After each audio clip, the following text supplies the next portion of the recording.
Né, a partir da minha própria história de vida.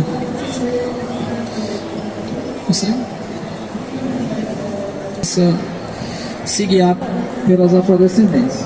Para isso eu começo, obviamente, olhando para mim, para minha agenda, para minha história de vida, para o meu contexto socioeducacional.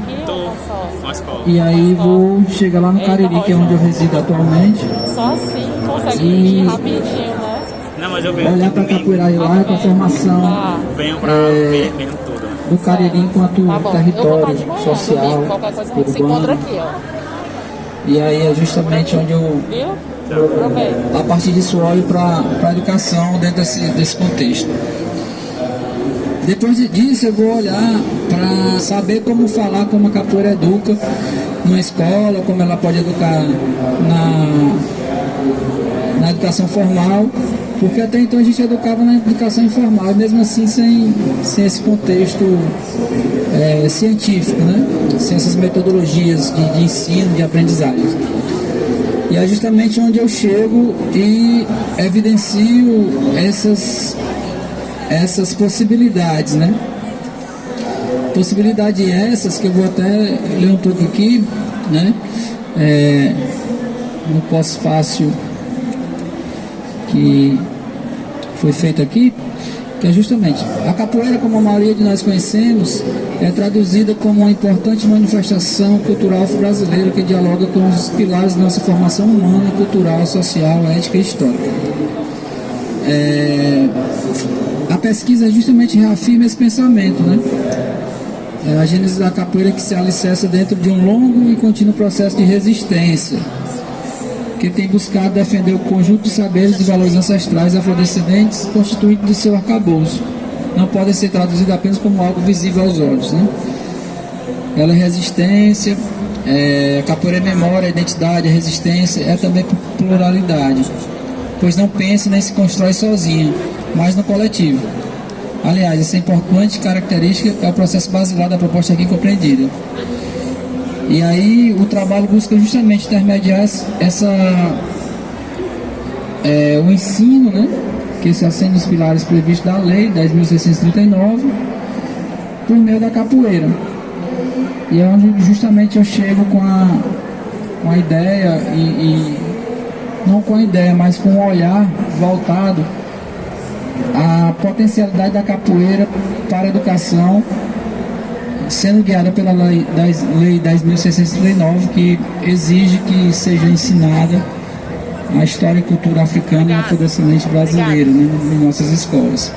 Então o livro é basicamente isso, né, essa imersão dentro do olhar para a lei, para o contexto educacional e para o olhar da capoeira e como a capoeira volta para dentro da educação, tentando facilitar, possibilitar e criar caminhos para que as professoras e professores possam compreender que a capoeira é uma potência na educação e não algo a ser excluído, né? Como a gente vê muitas vezes quando se fala de capoeira, se fala que é coisa ruim, se fala que é macumba, ou é isso, uma imensa discriminação, seja religiosa, seja preconceituosa mesmo, no sentido de excluir tudo aquilo que vem da negritude, né, de África, da nossa diáspora africana. Então eu faço justamente essa reflexão, não apenas para os professores e professoras, mas também para os capoeiristas, que entendem a capoeira só como um esporte e uma luta. Então, quando eu estou trazendo isso, eu também estou tentando reeducar o nosso meio capoeirista e dizer que a capoeira, além de ser esporte e luta, é cultura, é uma cultura que foi gestada lá nas senzalas brasileiras e que hoje está aí para trazer, né, trazer à tona essas nossas raízes, essas nossas ancestralidades que vêm lá de África e que nas senzalas foram gestadas na diáspora brasileira e que surgiu a capoeira, como tantas outras manifestações, como os maracatus, o samba, o jongo, o marabaixo, e tantas outras manifestações que a diáspora no Brasil produziu, né? Com essa mistura de várias pessoas africanas de vários lugares do continente africano e que aqui se reinventaram pela necessidade de sobrevivência. E a capoeira é justamente um desses elementos de sobrevivência do povo africano no Brasil. Não pela luta,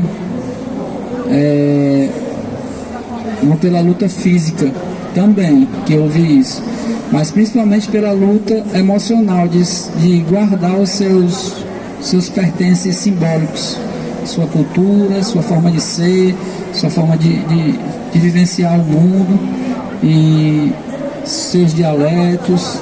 Então tudo isso a capoeira traz, e traz de forma muito evidente. Pena que ao longo do tempo a gente tem esquecido isso e a capoeira tem se transformado num mercado, num objeto de mercado, numa luta pasteurizada, voltada à competição, voltada ao ganha-medalha, ao ganha-troféu, e não olhada mais como algo cultural, algo que tem uma pertença de uma sociedade que veio para cá e nos criou, né, enquanto brasileiros, enquanto seres humanos brasileiros, enquanto território brasileiro, né? Então o livro é basicamente essa questão, ela está sempre vindo no contemporâneo e voltando no passado para poder justamente eu, enquanto capoeirista, me revisitar e entender por que eu tenho certos posicionamentos, certas falas, certas atitudes enquanto homem machista, né? Digo machista por quê? Porque a gente foi criado numa sociedade que nos ensina isso toda hora, né? Então eu, com 43 anos, que comecei a entender isso há pouco mais de 5, 6 anos, eu não posso dizer que não sou. Pelo contrário, estou tentando não ser a partir de então. E aí a gente tem essa sociedade que nos fala isso a todo momento, que nos ensina a ser preconceituoso, que nos ensina a dizer que aquilo é coisa ruim, quando na verdade não é, que nos ensina a olhar para a pessoa negra e ver na pessoa negra uma possível situação de ofensa ou de ataque, né? A gente é ensinado a olhar para o pobre, para o negro como uma pessoa que vai te roubar, que vai te fazer o mal, quando na verdade não é isso, né? E aí quando então que persegue as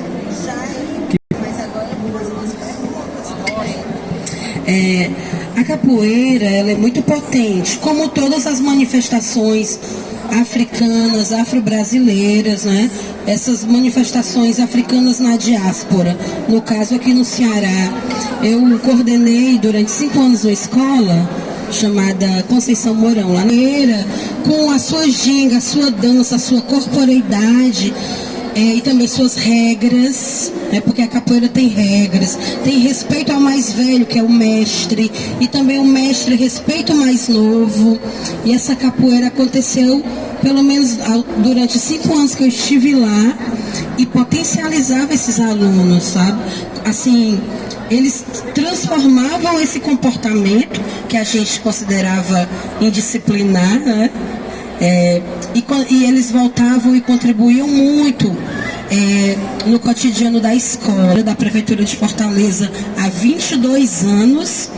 E nós sabemos que algumas escolas afastam o maracatu, afastam a capoeira, né? Nossas tradições. Um povo que não respeita a sua cultura, a sua tradição, é um povo que fica fraco, fragilizado. A guida, ela continua viva e pulsante. A capoeira é que leva a língua portuguesa brasileira para quantos países? 400? Então o mundo inteiro está falando português a partir da capoeira. É uma potência. E nós aqui no Ceará, nós aqui no Brasil, precisamos saber disso. Precisamos vivenciar, né, de como essa capoeira, que é do terreiro, que é da rua, que é da escola, que é dos espaços onde tem ginga, que a própria ginga da capoeira se tornou verbo, e a gente ginga para pagar as contas, ginga para chegar no centro de eventos, e essa palavra vem da capoeira, que também vem do nome da rainha Inzingamibande, que é a rainha de Angola. Então, como trazer isso, né? Essa potência, que o senhor já disse aqui, mas gostaria que o senhor fortalecesse. Se abrirem a compreensão de que a capoeira é uma potência nesse sentido, né? Porque quando você fala que muitas escolas não abrem o espaço para a capoeira e para outras manifestações afro, é porque eu até falo em alguma das escritas o seguinte, que é porque as pessoas levam para dentro de seus ambientes de trabalho suas questões pessoais, né? Para depois de abrir dessa compreensão, abrir esse espaço para que a capoeira surja na escola, e aí uma vez ela na escola, trazê-la para dentro do contexto escolar, né? Quando eu falo contexto escolar, não é dizendo que a capoeira não esteja na escola, né? Ela pode até estar, mas muitas vezes ela está ali ocupando um espaço e a escola não se ocupa da capoeira, né? Dentro da pesquisa eu fiz um levantamento sobre o programa Mais Educação, que depois mudou para um outro nome que eu não estou recordando agora. E aí o programa Mais Educação tinha lá nas suas diretrizes que a capoeira estava na linha da cultura e outra coisa lá. E aí depois, com a mudança, a capoeira foi para a linha do esporte. E aí tiraram ela da linha cultural. E aí quando faz esse movimento, colocam a capoeira lá para o pátio ou para a quadra para ser uma recreação. E é onde a capoeira perde força. Trabalhar na questão da identidade das pessoas, né? Porque a capoeira traz muito isso. Ela te olha para ti e te mostra quem tu é, né? Porque no cantar das músicas, na oralidade dos mestres, na conversa que existe no conhecimento da capoeira, você começa a se ver dentro de um processo de ensino-aprendizagem, né? E aí eu penso que a capoeira ela pode ser esse mecanismo. Agora o que a gente tem, que é uma coisa que eu identifiquei também nesse olhar, né, da leitura e da escrita, é que a gente tem capoeiristas que não compreendem o universo escolar e a escola que não compreende o universo da capoeira. E aí muitas vezes a capoeira está na escola como o uso do espaço e não na escola de fato, né? Com a transversalidade necessária para estar nos planejamentos, para estar exigindo lá que tenha a temática lá como a BNCC exige, né? E outras diretrizes, a própria lei 10.639. E aí ocorre que tem essa discrepância. Quando tem um gestor sensível que traz, aí beleza, mas como você mesmo falou, tem gestores que não estão nem aí. Eu, pelo menos na escola que eu trabalhava, eu comecei a dar aula que vai ter um espaço para capoeira, era a quadra, aí depois, não, é porque vai ter jogo, tu vai ter que ir para ali, aí depois tu vai ter que ir para ali. Aí quando me mudar 3 vezes, tá bom, vou encerrar uma atividade de capoeira. Mas por que é tão bom? Isso não, porque não dá, a escola não está dialogando, eu também não... Né? E aí eu resolvi parar a atividade prática e fiquei com os alunos na sala de aula conversando e tratando a capoeira de outra forma. E aí foi onde eu despertei para essa questão, será que eu preciso ter um grupo de capoeira dentro da escola para falar de capoeira? Essa foi a minha inquietude, né? E é justamente por isso que eu trabalho o material educativo com base num conto e numa crônica, porque a pessoa que pegar isso aqui e ler, que for professora, ler e seguir uma metodologia, seja que está aqui, seja que ela crie, a partir disso, ela vai estar levando a capoeira para a escola e vai estar ensinando o que ela quiser a partir da capoeira. Então foi uma forma por isso que eu digo, é a arte de educar gingando, porque é uma forma artística, né? A arte tem muito dessa questão, né? Da ruptura e de entrar em determinados locais e ativa para provocar justamente as escolas, professores e professoras a pensar que a capoeira ela pode estar ali sem necessariamente ser um objeto de entretenimento. Que é isso que mais me dói com o capoeirista. As escolas verem a capoeira como entretenimento. Vem aqui no dia 20 para fazer uma roda, vamos aqui fazer uma atividade no pátio com os alunos, uma recreação. Então é esse lugar que incomoda. Quando a gente está... Incomoda por quê? Porque a gente vê uma potência enorme.